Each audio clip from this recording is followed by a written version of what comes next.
بسم اللہ الرحمن الرحیم، السلام علیکم and good morning. Welcome to سب کی سوچ. میں ہوں نمرہ طارق اور میں ہوں حسین لیاقت. میں امید کرتا ہوں کہ آج کا دن اسلام آباد والوں کا بہت ہی اچھا گزر رہا ہوگا، کیونکہ آج بارش کا ویدر ہے اور بارش ہو چکی ہے اور صبح صبح کافی کمال کا ویدر. اسلام آباد نہیں حسنین، پورے ملک میں ہی بارش ہو چکی ہے. مبارک ہو ہم سب کو.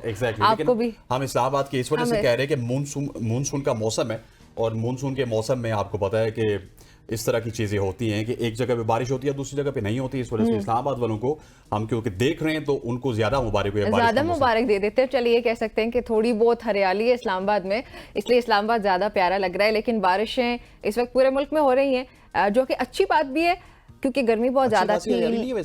اچھی بات ہے، لیکن میں ابھی جو اگلی بات کہنے لگی ہوں وہ آپ سننے کا انتظار کر لیتے اگر تو زیادہ اچھا ہوتا. But I was trying to say is کہ تھوڑے سے مسائل ہو جاتے ہیں اصل میں ہماری طرف. جب زیادہ بارش آتی ہے تو زیادہ پانی آ جاتا ہے، پھر وہ مسئلہ ہو جاتا ہے نا غریب عوام کے لیے. طوفان آ جاتا ہے. بلوچستان کی لاسٹ ویک ہم نے سٹوریز کی تھی، آپ کو یاد ہوگا کہ بہت سارے متعدد افراد بلکہ ہلاک ہوئے تھے چھتیں گر جانے سے، یا پھر ان کے مال مویشی پانی میں ڈوب گئے، تو کافی نقصان ہو جاتا ہے.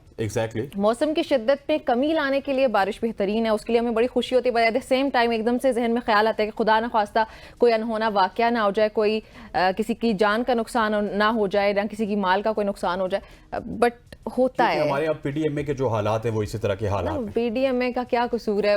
پی ڈی ایم اے ایک ادارہ ہے. باقی آپ کو ایک اور بات بتا چلوں، راولپنڈی میں ہائی الرٹ ہے، اور جس جگہ پہ ہائی الرٹ کی سب سے زیادہ لوگ تشویش کا اظہار کر رہے ہیں، نالا لائی کی اگر بات کی جائے، وہاں پہ آپ کو یاد ہوگا کہ ہم نے ایک سٹوری بھی کی تھی کہ وہاں کا جو سسٹم ہے جو یہ بتاتا ہے کہ سیلاب آ رہا ہے یا نہیں آ رہا، وہی چوری ہو گیا. اور اس کے بعد گورنمنٹ نے ابھی تک وہاں پہ ایسا سسٹم انسٹال نہیں کیا. آپ دیکھتے ہیں کہ سیلاب اگر آئے گا تو کس طرح سے یہ ہمیں پتہ چلے گا کہ وہ سیلاب آ چکا ہے. ہاں، الرٹ کے لیے وہ انتہائی اہم ہے. خیر، یہ تو حسنین پاکستان ہے اور پاکستان کی روایات میں ایک طرح سے آپ کہہ سکتے ہیں یہ چیزیں شامل ہیں. ہمارا رواج بن چکا ہے کہ ہمیں پتہ ہوتا ہے کہ یہ چیز ہونے لگی ہے تو اس کے بعد یہ ہوگا، وہ ہونے لگا تو وہ ہوگا. تو یہ سارے مسائل بھی ہمارے ذہن میں کہیں نہ کہیں پہ چھپے ہوتے ہیں. And we actually do have the idea that what is going to happen. Exactly ایسے ہی ہے. اور جو موسم کے حالات ہیں وہ بہت ہی خراب ہے. لیکن اب تھوڑا سا ٹاک ٹاؤن سٹوریز کی جانب چلتے ہیں. اسپیشلی اگر پہلی سٹوری کی بات کی جائے تو وہ بھی ایک حیران کن سٹوری ہے. ایسے لگتا ہے کہ جس طرح کوئی فلمی سین تھا.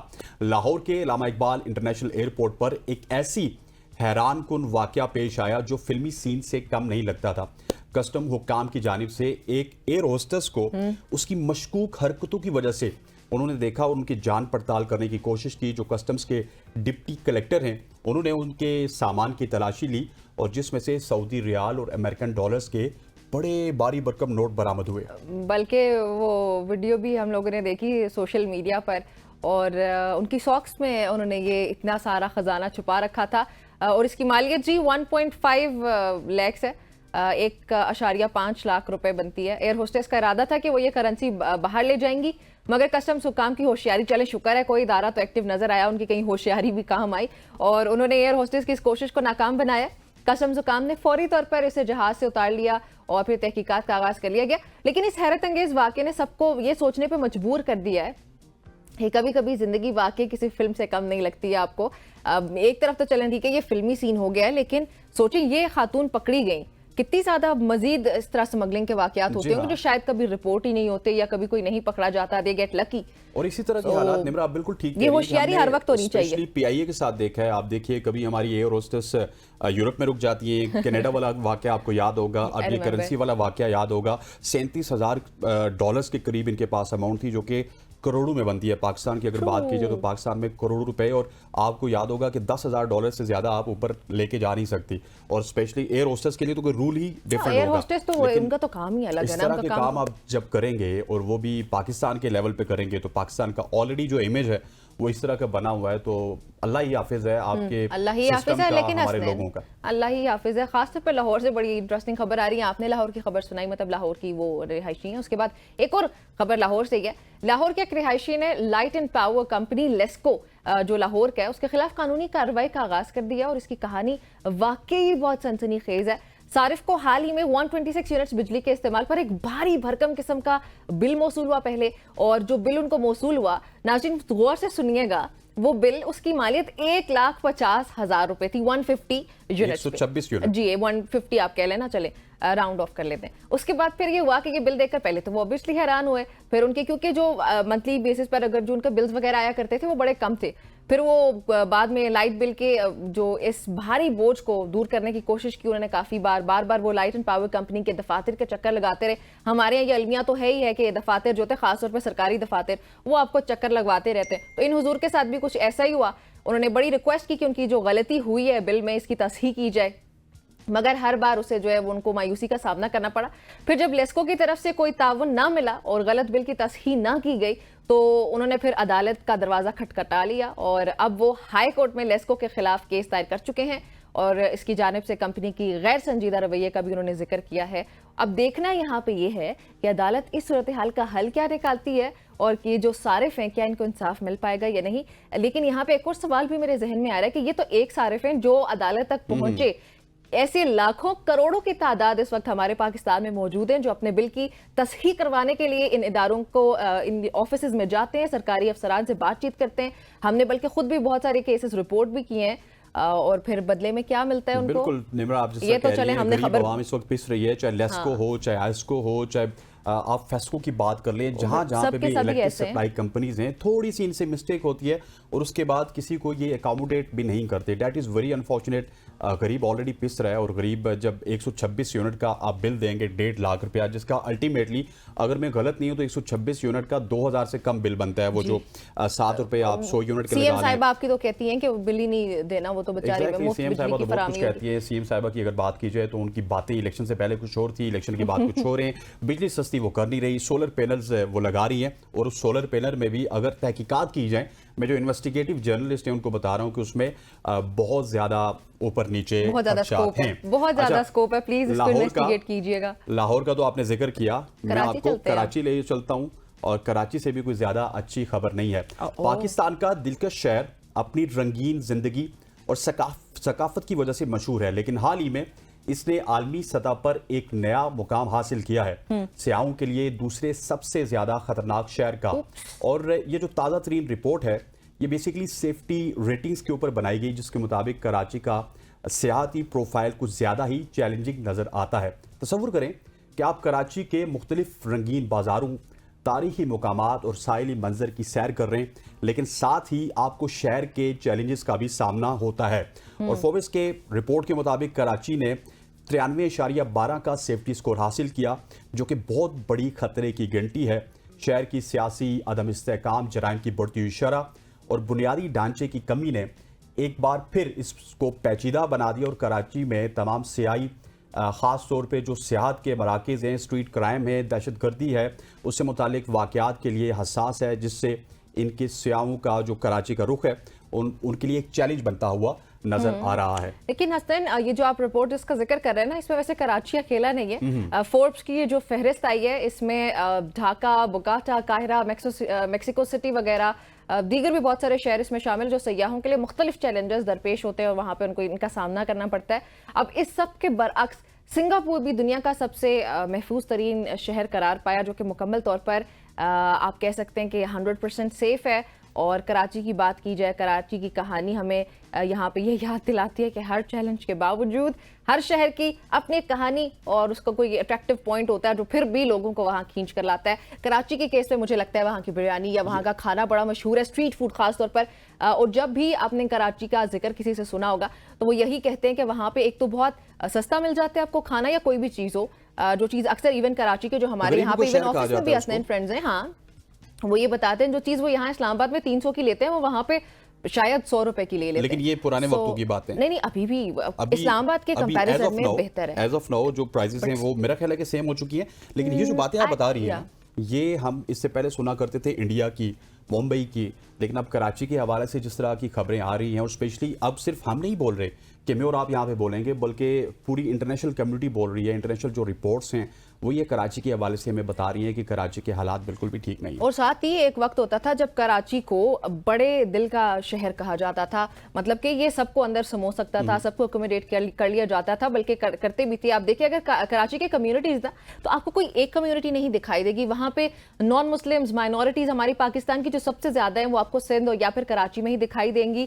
تو کراچی بہت بڑے دل کا شہر تھا جس کی حالت ہم نے انفارچونیٹلی اور ہمارے اقتدار پہ بیٹھے جو لوگ ہیں انہوں نے بڑی بری طرح سے اس کو ختم کر کے رکھ دیا ہے. اور جب بھی کراچی کی ہم کو سٹوری کرتے ہیں جو کہ ڈیلی بیسس پر ہمیں کرنی پڑتی ہے, بہت ہی تہلکہ خیز قسم کی سٹوریز آتی ہیں, تو افسوس بھی بہت ہوتا ہے کراچی کے لیے. ہمارا دل ہے کراچی, تو کراچی کے لیے مل جل کے سب کچھ کرنا چاہیے. اچھا خیر, ایک کوئی اچھی خبر میرے خیال میں تھوڑی بہت اگر شامل کر لی جائے تو تھوڑا بہتر ہے. گلگت بلتستان چلتے ہیں. کراچی میں بھی جتنی بھی خبریں تھیں وہ اچھی نہیں تھی. ہاں چلیں ٹھیک ہے, ابھی ایک اچھی خبر سناتی ہوں آپ کو, ایک اچھے شخص سے ملواتی ہوں. محمد کریم جی جو کہ اپنی زندگی یتیموں کی خدمت کے لیے وقف کر چکے ہیں اور اب گلگت بلتستان میں ایک شاندار مسجد اور لائبریری تعمیر کرنے کی کوشش میں ہیں. پاکستان کے سب سے کم عمر جو ہے وہ بایو سائنٹسٹ ہیں, اس کے علاوہ وہ ٹیچر بھی ہیں. اور کریم نے ایک ایسی کمیونٹی بنائی ہے جو یتیموں, پھر بے گھر افراد, کینسر کے مریضوں کے لیے اور پسماندہ بچوں کی تعلیم میں مدد کرتی ہے.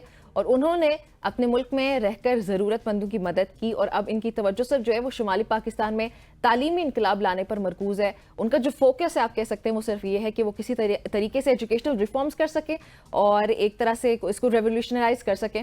اور ان کے پھر مستقبل کے منصوبوں میں بھی گلگت بلتستان کے دل میں ایک عظیم الشان مسجد کی تعمیر شامل ہے جو کہ بہت ہی خوبصورت ہے. سب سے بڑا جاری ہے. جس طرح آپ نے پہلے بتایا کہ وہ پہلے یتیموں کے حوالے سے کام کرتے تھے, اب وہ اس طرح کے کام کریں. ناظرین, ہمارے ملک میں ایسے بے شمار کہانیاں ہیں, ایسے بے شمار لوگ موجود ہیں جن کی زندگی کا ہر لمحہ ایثار اور خدمت کی مثال ہے. ایسے لوگوں کا دل ہمیشہ دوسروں کے لیے دھڑکتا ہے اور وہ ہمیشہ ان لوگوں کے لیے کچھ کرنے کی جستجو رکھتے ہیں. اور یہ وہ لوگ ہوتے ہیں جن کو آپ کہہ سکتے ہیں کہ یہ سب سے زیادہ احساس رکھتے ہیں کیونکہ دوسرے کے درد کو سمجھتے ہیں, اور یہ اپنی مشکلات سے لڑے ہوتے ہیں. اتنی کامیابیاں حاصل کرنے کے باوجود ایسے لوگ ہمیشہ زمین سے جڑے رہتے ہیں اور اپنی کامیابیوں کو دوسروں کی خدمت کے لیے, جس طرح نمرہ آپ سے کہہ رہی ہیں, استعمال کرتے ہیں. اور ان کی خوبیاں انہیں ایک حقیقی ہیرو بناتی ہیں جو کہ ہمارے لیے مشعل راہ ہیں. ایسے لوگ ایسا ہی ہے, بالکل ایسا ہی ہے. بٹ ابھی پتہ نہیں وہ ہمارا پروگرام دیکھ رہے ہوں گے یا نہیں دیکھ رہے ہوں گے. آئی تھنک کلپ ان تک پہنچ جائے گا. وی وش یو گڈ لک, اور اللہ کرے کہ آپ کامیاب ہو جائے اپنے یہ جو آپ کے پروجیکٹس ہیں. اچھا, اس کے ساتھ ہی یہ تو چلیں تعلیمی شعبے میں کوئی شخصیت یا کوئی انڈیویجول ایک انقلاب لانے کی کوشش کر رہا ہے. اب پاکستان ریلویز کا بھی شمسی انقلاب ہمارے سامنے آنے لگا ہے. ایک روشن مستقبل کی جانب, مطلب کہ ہماری جان دھوئیں سے چھوٹ جائے گی, ہماری جان پولیوشن سے چھوٹ جائے گی, اور وہ بر وقت جو ٹرین نہیں پہنچتی تھی اس سے ہماری جان چھوٹ جائے گی. اللہ کرے آج سے 2-4 سال بعد جب ہم یہ پروگرام دیکھ رہے ہوں تو یہ حقیقت بن چکی ہو. لیکن ایک روشن مستقبل کی جانب تصور کریں جی آپ کہ پاکستان ریلویز جو پہلے دھوئیں سے بھرے انجنز اور پھر پرانے انرجی سسٹمز کا عادی ہوا, اب شمسی توانائی کی طرف ایک نیا قدم بڑھ رہا ہے. اور ایک ایسا سفر ہے جو نہ صرف ریلویز کے چہرے کو بدل دے گا بلکہ ماحول دوست بھی مستقبل کی طرف ہمیں لے کر جائے گا. That is going to be climate friendly, that is going to be amazing actually. اور یہ اسلام آباد میں جاری اس نئے منصوبے کے تحت پاکستان ریلویز کے تمام بڑے اسٹیشنز, دفاتر, ورک شاپ اور فیکٹریاں اب سولر سسٹمز کے زیر اثر ہوں گی. یہ انقلاب مختلف مراحل میں نافذ کیا جائے گا اور ابتدائی مرحلے میں تقریباً 99 مختلف تنصیبات کو سولر سسٹم پر منتقل کیا جائے گا. تصور کریں کہ صبح کی پہلی روشنی کے ساتھ ریلوے اسٹیشنز کی چھتیں شفاف سولر پینل سے ڈکی ہوں گی جو دن بھر انرجی سٹور کریں گے. بہت اچھا لگ رہا ہے, بہت اچھا لگ رہا ہے ہم کو یہ سن کر. خیر, یہ جدید پینل جو ہیں یہ نہ صرف بجلی کی فراہمی کو مستحکم بنائیں گے بلکہ پاکستان ریلویز کے خرچ کو بھی اس میں بھی خاطر خواہ کمی لائیں گے. جو ایکسپینڈیچرز ہیں پاکستان ریلویز کے جن کی اکثر کرپشن کی شکایات بھی آتی رہتی ہیں, تو اللہ کرے کہ کچھ بہتری آ جائے. ایسا ہے کہ ابتدائی مرحلے میں تقریباً 1.8 ارب روپے کی بچت کی ایکسپیکٹیشنز ہیں. NSPA کے ماہرین کی مدد سے یہ منصوبہ ایک ایسا خواب بن گیا جو حقیقت کی صورت اختیار کرنے جا رہا ہے, اور وہ نئی تکنیکی حل فراہم کریں گے جو ریلویز کے نیٹ ورک کو سولر سسٹم میں کنورٹ کر دے گا. اور یہ پاکستان کے لیے بہت اچھا ہونے جا رہا ہے, پاکستان ریلویز کے لیے بہت اچھا ہونے جا رہا ہے. پاکستان ریلویز کا یہ قدم ہم کہہ سکتے ہیں کہ ہمارا ایک برائٹ فیوچر ہوگا. بالکل ایسی ہے, اور یہ فیوچر میں آپ دیکھ سکتے ہیں کہ ہماری جو ریلوے ہے وہ پولوشن فری ہو جائے گی. اور ریلوے کے لیے اچھی خبریں ہمیں بہت کم دیکھنے کو ملتی ہیں. ریلوے ہو گئی, پاکستان ایئر لائن ہو گئی, ان کی خبریں اس طرح کی ملتی ہیں کہ کچھ نہ کچھ گڑبڑ ہوتی ہوئی نظر آتی ہے. لیکن فائنلی جس طرح نمرہ نے بھی بتایا, میں نے بھی آپ کو بتایا کہ آپ کو پولوشن فری ریلوے ملے گی. لیکن نمرہ, کبھی کبھار آپ مجھے یہ بتائیے کہ آپ ڈاکٹر بننا چاہتی تھی؟ ویسے کافی لوگوں کی میں نے پری میڈ کیا ہے. اچھا چلیں, آپ شکر ہے نہیں بنی, کیونکہ سٹوری کچھ اس طرح کی ہے کہ پاکستان میں تقریباً 7,000 MBBS گریجویٹس آج بے روزگار ہیں. Big Opus. حالانکہ انہوں نے اپنے میڈیکل ڈگریز پہ 1 کروڑ روپے تک انویسٹ کیے اور یہ تعداد ایسی حقیقت کو سامنے لاتی ہے جو حقیقتاً دل دہلا دینے والی ہے. یہ نوجوان ڈاکٹرز جنہوں نے اپنی تعلیم پر بہت بڑی رقم خرچ کی آج اس صورتحال کا سامنا کر رہے ہیں کہ ان کی سکل اور تعلیم کے باوجود انہیں مناسب ملازمتیں نہیں مل رہی. نہیں، ویسے صرف M B B S graduates نہیں ہیں ہمارے ملک میں، تمام تر کسی بھی ڈگری ہولڈرز جو ہوں کوئی سے بھی، وہ سب کی یہی حالت ہے. لیکن اس فرق کی وجہ یہ ہے کہ پاکستان اس وقت جو ہے نا وہ بالکل بھی اکوموڈیٹ نہیں کر رہا ہے ڈاکٹرز کو. ڈاکٹرز کی تعداد ایک طرح سے بہت زیادہ بڑھ چکی ہے اور ہر دوسرا شخص جو آپ نے دیکھا ہوگا حسنین، وہ 1100 میں سے، اگر میں میٹرک کی بات کروں یا ایف ایس سی کی بات کروں، 1100 میں سے وہ آرام سے 1050 تو ایسے سکور کر رہے ہیں جیسے کوئی مذاق ہے. پھر وہ فوری طور پہ میڈیکل میں چلے جاتے ہیں اور ڈاکٹرز کی تعداد اصل میں بڑھ رہی ہے. اور صحت کے شعبے میں جو ہے وہ مواقع کی کمی ہے اور بنیادی جو ہمارا اسٹرکچر ہے ایک ہیلتھ کا، اس سے ناکافی حالت سے مسائل کو مزید بڑھا دیے. پاکستان میں 114 میڈیکل کالجز ہیں جو ہر سال بڑی تعداد میں گریجویٹس کو پروڈیوس کر رہے ہیں، لیکن اس کے باوجود یہی علاقے جہاں پہ پریکٹیشنرز کافی زیادہ ہیں، ڈاکٹرز جو ہیں وہ زیادہ ہوتے جا رہے ہیں ملک میں اوور آل، لیکن کچھ علاقوں میں کمی ہونے کے باوجود یہ جو بحران ایک اوور آل جنم لے رہا ہے، اس کے لیے میرا نہیں خیال کہ ابھی تک ہماری گورنمنٹ نے کوئی ریفارمز کیے ہیں کہ کیسے ان گریجویٹس کو واپس کیٹر بھی کرنا ہے، صرف ان کو پروڈیوس نہیں کرنا ہے. بالکل ایسے ہی ہے. اور اب دیکھنا یہ ہوگا کہ حکومت اور متعلقہ ادارے اس اہم مسئلے کی سنجیدگی کو کس طرح لیتے ہیں اور کوئی عملی اقدامات کرتے ہیں تاکہ ہمارے ڈاکٹرز اپنے علم اور مہارت کا بہترین استعمال کر سکیں. اور ڈاکٹرز کے لیے ہمدردی ہے، جس طرح کے وہ خرچے کرتے ہیں، جس طرح کے وہ نمبرز لیتے ہیں، جتنی وہ محنت کرتے ہیں، وہ ابھی بھی بے روزگار ہیں. یہاں پر نمرہ وقت ہوا چاہتا ہے ایک شارٹ سی کمرشل بریک کا. بریک لیتے ہیں، واپس آتے ہیں. Stay with us.